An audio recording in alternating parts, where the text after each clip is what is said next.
Son nom est Gus DX, et il est ce qu'on appelle un chasseur de fantômes. Mais pas un chasseur de fantômes comme les autres.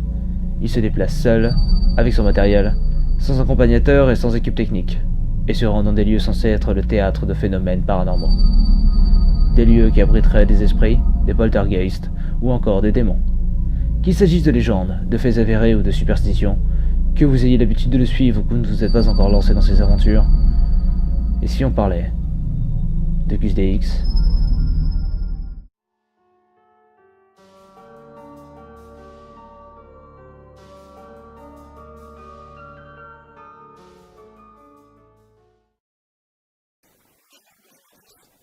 Cet homme au sourire chaleureux s'appelle Gus DX. Vous avez sûrement déjà entendu parler de lui ou regardé le contenu qu'il propose dans le paysage YouTube francophone. Si ce n'est pas le cas, vous êtes au bon endroit. Derrière Gus DX se cache Guillaume Durieux, passionné de paranormal et principalement connu pour sa série d'enquêtes Chasseurs de fantômes, mais également plus récemment pour sa série docu-fiction Capture Dead Forms. Ainsi, c'est à la fois un autodidacte et un artiste complet, comme le prouvent ses productions qu'il réalise, écrit pour Capture Dead Forms, mais dont il compose également la musique. La musique et lui entretiennent un lien particulier, il fait même DJ dans les boîtes de nuit il y a quelques années, activité qu'il arrêta pour se lancer dans la radio et web radio. Sur YouTube, c'est non pas avec le surnaturel, mais avec des vidéos gaming qu'il se fait connaître. Je faisais de la radio, j'avais créé une web radio qui s'appelait Game Radio, et des gens de cette radio, des gens qui participaient avec moi, avaient découvert le jeu. Le jeu m'avait pas séduit du tout au début. Moi, je trouvais, j'avais pas compris le concept. Et puis, je sais pas comment c'est venu en fait. Un jour, j'ai commencé à m'y intéresser. Non, c'est les gens de la radio, c'est les auditeurs qui m'ont dit ouais, vous devriez faire un serveur Minecraft pour Game Radio. Je me suis dit bah pourquoi pas, s'ils en ont envie, allez c'est parti. Donc on a créé un serveur. Et puis j'y suis allé. Et là j'ai découvert le potentiel du jeu, le potentiel communautaire, le potentiel construction surtout. Pas tellement la survie qui m'intéressait pas trop, mais surtout le potentiel construction.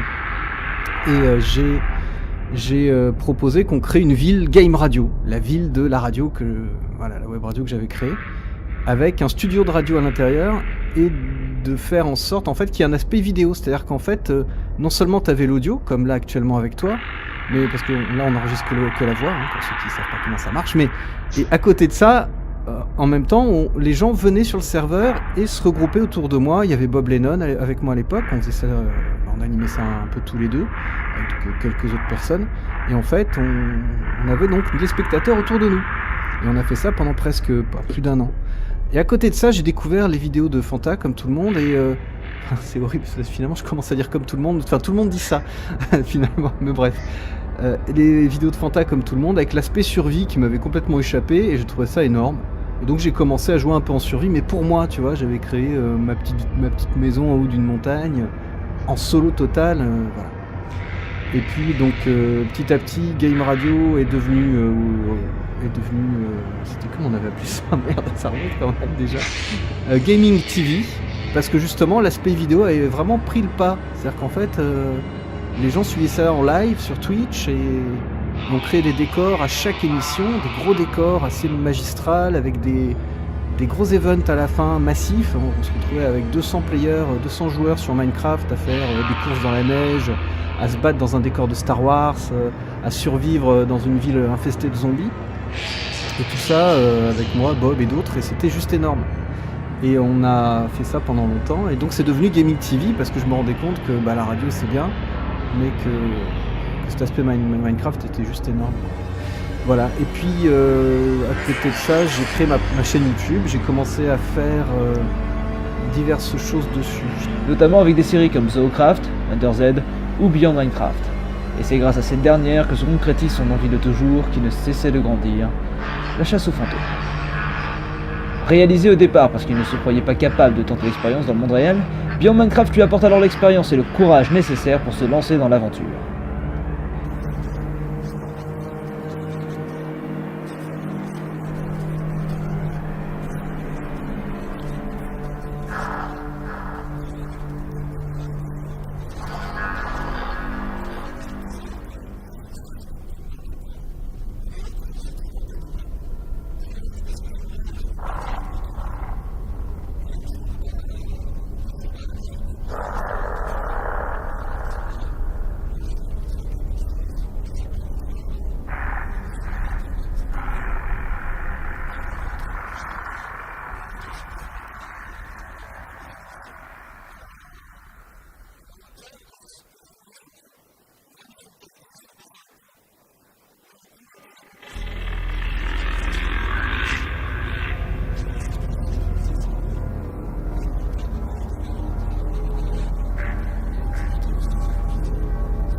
C'est ainsi que naît le tout premier épisode de Chasseurs de fantômes en août 2014, épisode qui compte aujourd'hui plus d'1 million de vues. Les choses deviennent alors très sérieuses. Suite au succès inattendu de l'épisode pilote et au soutien sans faille de sa communauté qui ne cesse de s'étendre, Gus part sur le tournage d'un second épisode, dans un endroit qu'il connaît bien dans la région bordelaise, le château de Tanaïs. Et tout ne se déroule pas comme prévu. En effet, après avoir enregistré une étrange brume rationnellement inexplicable sur le chemin afin de terminer l'enquête, Gus se dirige vers la maison K, une maison militaire en ruine où sa vie sera marquée, à jamais. Après quelques tentatives d'interpellation, Gus se retrouve dans un état cathartique, de somnolence. Peu à peu, il perd le contrôle et fixe la caméra pendant plus d'une demi-heure. Il ne se rappellera pas des faits et affirmera dans le vlog suivant l'épisode qu'il ne souhaitait pas montrer l'intégralité des 30 minutes, ne voulant pas que le public le voie comme ça. Il mentionnera néanmoins avoir tenté, dans son état second, d'arracher la GoPro qui filme son visage, la cassant au passage. Alors, possession, fatigue, comme le dit Gus lui-même, il faut rester rationnel.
Alors, Guillaume a-t-il été possédé, l'espace de quelques dizaines de minutes, par une entité?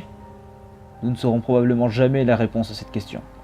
En tout cas, tout au long de ces épisodes, il aura su capturer nombre d'indices très étranges, nous permettant de nous questionner sur l'existence d'entités paranormales. Et c'est là l'un des points forts majeurs du vidéaste, la rationalité. Comme il le dit lui-même, gardez l'esprit critique, mais ne perdez pas votre capacité de rêver. Il y est allé, il l'a vu, il l'a parfois subi, mais il n'a jamais clamé sur tous les toits que les fantômes existaient. Même sur le terrain, il remet toujours en cause ce qu'il voit, ce qu'il entend et ce qu'il ressent, gardant souvent un certain recul sur les choses. Il ne sait pas ce que c'est, d'où ça vient, mais de leur existence, il en est persuadé. Il s'agit là peut-être d'une autre forme de vie. Et qui sait, Cela pourrait faire l'objet d'un autre épisode de Et si on parlait. Bien sûr, le fait que lorsqu'il avoua une fois la supercherie démontrée par des internautes que l'épisode de la Tour Moncade était truqué, a marqué un très mauvais point dans sa carrière de vidéaste. C'est indiscutable. Mais qu'il ne connaît jamais d'erreur. Le but est d'en apprendre et de ne pas les répéter. Le but n'est pas d'ici de parler de cet événement, il a déjà bien assez été traité dans tous les sens par nombre d'autres sur l'internet. Et puis ça ne m'intéresse pas, ce n'est pas important. Et il n'y a rien à excuser puisque l'épisode reste d'une grande qualité de divertissement, donc félicitations à Gus pour son travail. Après 1 an et 4 épisodes de Capture Dead Forms à son actif, Gus a annoncé le retour de Chasseurs de fantômes pour une saison 3, dont le premier épisode devrait arriver d'ici décembre. Et nous serons bien évidemment de la partie avec quelques bières et des bonnes pizzas à Final Cut. Depuis la mise en pause de Chasseurs de fantômes, Gus officie également sur sa chaîne secondaire GusDX Gaming, sur laquelle il publie des rediffusions de ses lives sur Twitch, particulièrement sur des jeux d'horreur comme The Evil Within. Oh putain de bordel de merde. Oh, fais chier. Oh, je vais me pisser dessus. Oh putain. Apparemment, quand on propose du paranormal, des choses sur le paranormal, proposer un contenu plus léger à côté, ça te décrédibilise. Maintenant, j'en ai rien à foutre. J'ai envie de prendre du plaisir dans tout ce que je fais et de ne plus écouter les gens qui m'ont fait chier pendant quelques années. Voilà. Donc Gus, comme tous les autres vidéastes ou youtubeurs, et même vous, humble spectateur qui regardez cet épisode, apprenez à vous écouter. Vous et pas les autres. Ne vous cantonnez pas à des cases ou autres carcans que les autres vous imposent. Surtout pas sur une plateforme où la liberté créative prône toujours en dépit des problèmes de censure actuels. Vous êtes votre propre légitimité. Allez, salut les cutters.